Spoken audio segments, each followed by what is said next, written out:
خوړ کې ډېر کاڼي پراته وي، خلک په سیر پسې ملکونه لټوي. موږ سره د تنقید د خبرو په معامله کې لس عنوانونه پاتې دي. زه وایم چې دا هم زه وخت په وخت ستاسو سره شیر کړم، د هغې نه پس به بیا په تخلیق خبرې کوم، بیا په تحقیق خبرې کوم. نو په هغې کې زموږ سره مختلف مضامین دي، به تاسو ته ستاسو سره شیر کوم. ما لیکلي دې دپاره دي چې زه خلکو ته مخکې کړم. نن زه ستاسو سره په بنیادي تنقید باندې خبره کوم. بنیادي تنقید چې دی د درې اجزا دي.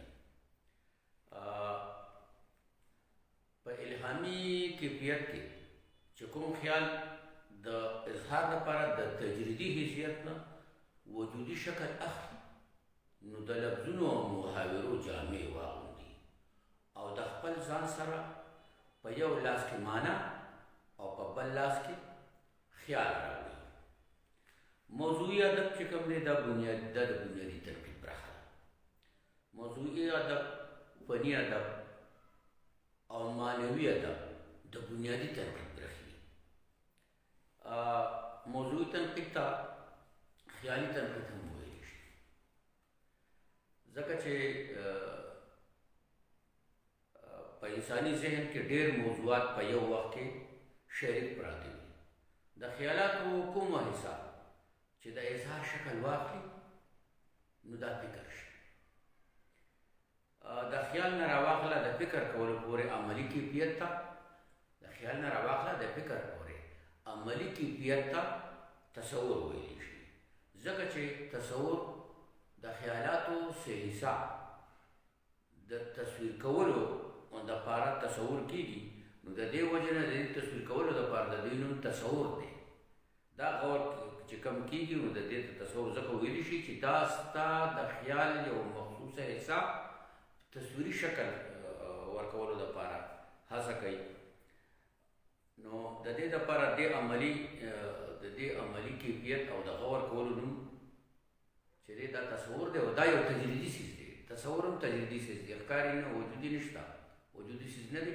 وجودي څیز دپاره دی کوشش کوي چې وجودي شکل ورکړي. دا هر تخلیق، هر any type of تخلیق چې کوم دی دې ته خیال ویلی شي. نو د خیال وسعت، جوړوالی، پوخوالی او لوړوالی، جدت او شوخي پیدا کوي. خیال چې څومره پوخ او څومره جوړ او څومره ډیپت او پکې څومره ګهرایي لرله، نو دومره به د جدت او شوخي چې کومه ده په دې تخلیق کې پیدا کېږي. د تخلیق جارحانه او والحانه انداز د موضوع یا خیال متعلق د علم او ادراک لرلو د حده پورې وسیع دي. خیال یو تجریدي څیز دی، هیڅ وجود نه لري.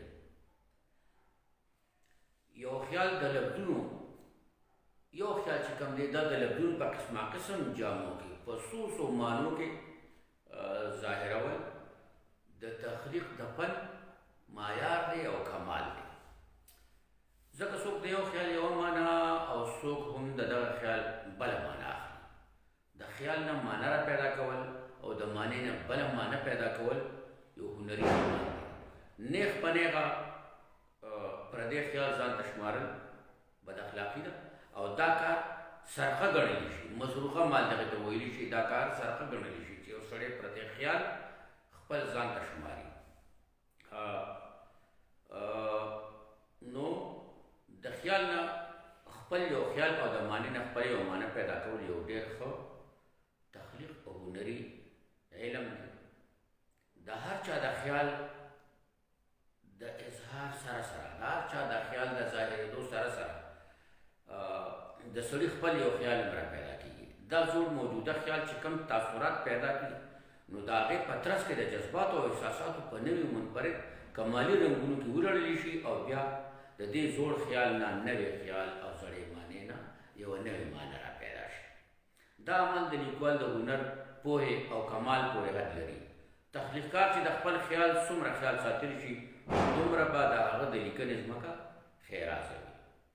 دې به د ادب په ګلستان کې نوې غنچې، نوي ګلان او نوې خوشبویانې او تازه وږمې په اسانه را پیدا کولی شي. څرنګه چې د دورونو سره سره د خیالاتو موضوعاتو شکلونه بدلېږي را بدلېږي، داسې د لفظونو او معنو رختونه هم بدلېږي را بدلېږي، نوي کېږي، ختمېږي، امنډمنټ پکې کېږي. د مثال په طور د علي خان بابا د شعر دا موضوع د دور په آیینه کې د دورونو په آیینه کې ګورو، د کلاسیک او د روماني دور یو خیال را اخلو، په هغې لږ خبره کوو. زه در پسې درس علي خان بابا و چې زه در پسې درس ته شپه پټ جاړم لکه پرخه، ته سبا خندان لکه ګل واز ګریوان نه چای. مطلب دا شو چې د جړا چې کومه د پرخه په شان جړا دی او غوره کار ګڼل دی او په کلاسیک ادب کې دا راغلي دي. مرکزي خیال د جړا د پرخې سره نسبت دی. علي خان ته د پرخې په شان ځان ته د پرخې په شان جوړېدونکي ویلي دي. د ځان دپاره د جړا استعاره خوښه کړې ده. دا د کلاسیک د پوخ تنقید د دور د فخر او ناز کولو یو لوړ مقام. چاته پکې هم د ګوتې کېښودو ځای نه ښکارېدو. خو دغه خیال چې یوه زمانه پس په روماني دور کې د حمزه بابا د تخیل د لیبارټرۍ نه راتېر شو، نو دې خیال یو نوی خیال او نوې معنی پیدا کړې ده. خیال او نوې معنی د پرخې دغه مناسبه استعاره نامناسب وګرځوله. د علم، ادراک او پوهې نوې رنګ یې واغست او یوه نوې معنا او نوې خیال منځته راغی. حقیقت هم هغه دی. دا یاد لرل پکار دي چې حقیقتونه نه بدلېږي. حقیقت هم هغه وي. حقیقت په خپل ځای قایم او دایم وي، خو زموږ د حقیقت د نظارې کولو زاویه بدلېږي را بدلېږي. لکه حمزه بابا وایي دومره بې پتلکه د پرخې نه یم چې د انور د پلوشو سره. علي خان بابا موضوعاتي طور په پرخه نسبت کولو د ځان دپاره ډېر ناز کړی دی. خو دلته حمزه بابا په خپل دور کې د خپل علم او عرفان په وجه په روماني دور کې د ځان دپاره د پرخې سره مناسبت کږلی دی. اوس حقیقت په خپل ځای د عشق او جمال په صورت کې قایم دی. خو یوه موضوع چې کوم ځای په کوم دور کې زورداره لګېده، نو هغه د بل دور روماني فن کمزوري ثابته کړه. د حمزه بابا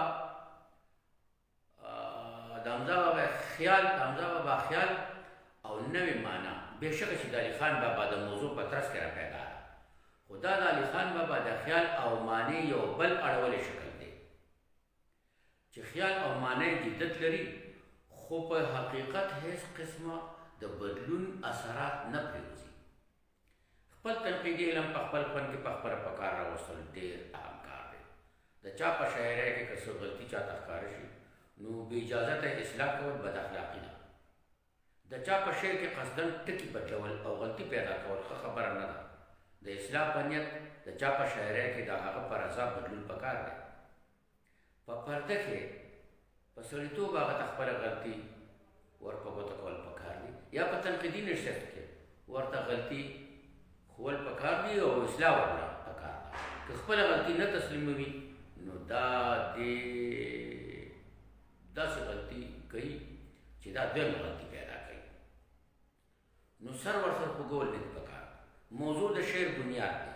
که په موضوع کې بدلون راوستی شي او چاپېره وړاندې وروستو الفاظ د نوې معنی د لحاظه بدل نه کړي شي، نو لوی ادبي تنقیدي زیان پیدا کوي. لکه زه خپل یو شعر به وایم چې په محبت کې رنځېدم د زړه د درده خورېدم. اوس که مونږ په محبت کې رنځېدم په ځای په محبت نه پوهېدم ولیکو او لاندیني طرف ورسره زړه په زړه پرېږدو، نو اول چې زړې موضوع د لاندیني طرف سره کم سمون خوړه، اوس هغه سمون ختمېږي او د زړه د درد خورېدل بې معنی کېږي. لازم او ملزوم دوه خبرې دي. یو لازم او ملزوم دې ته ویلی شي چې سترګه ده، یو سړی ړوند دی، نو سترګه چې کومه ده دا لازم ده، او بنیادم چې کوم دی په دې کې ملزوم دی. نو په دې کې لازم چې کوم شی دی هغه په دې کې ختمېږي، او دا د منطق په حواله باندې لکه دا په دې کې غلطي پیدا کېږي. د تنقید مطلب دا چې خپل فن کې د موضوعي تنقید مطلب دا دی چې په خپل فن کې خپل موضوعي تصور ځای کول ډېر ضروري دي. د یو طرف د بدلېدلو سره چې موضوع بدل شي نو شی غلطېږي، بیا موضوع الفاظ او رښتینې معنا ځان له په خپله لارې پیدا کوي او د لارې ټول خنډان په مخ وړي. تخلیق د تشولو په ځای ډکول پکار دي او د غلطولو په ځای صحیح کول پکار دي. یاد لرئ د لیکوال او نقاد دپاره ټول کائنات عنوانونه او موضوعګانې دي. د تخلیقکار دپاره هره لمحه او هره ورځ او شپه پرانستی کتاب دی. دا چاپېره ګرځېدونکي کروڑونه خلک او دا وجودونه د افسانو، ډرامو او شاعرۍ متحرک حرکونه او لفظونه دي. که په دې دومره غني مملکت کې هم یو سړی په موضوعات او خیالاتو نیغ په نیغه موړ نه وي نو ګران کار خو خیال را پیدا کول دي. دا نوره ګلکاري خو هر څوک د یو بل نه ډېره ښه کولی شي، خو کار غلط دی، د بد اخلاقۍ اظهار دی. د داسې بې اختیاره لیکونکي تخلیقکار اندرون یعنی داخل بیخي بلکل تش وي، په خوړ کې ډېر کاڼي پراته وي، خلک په سیر پسې ملکونه لټوي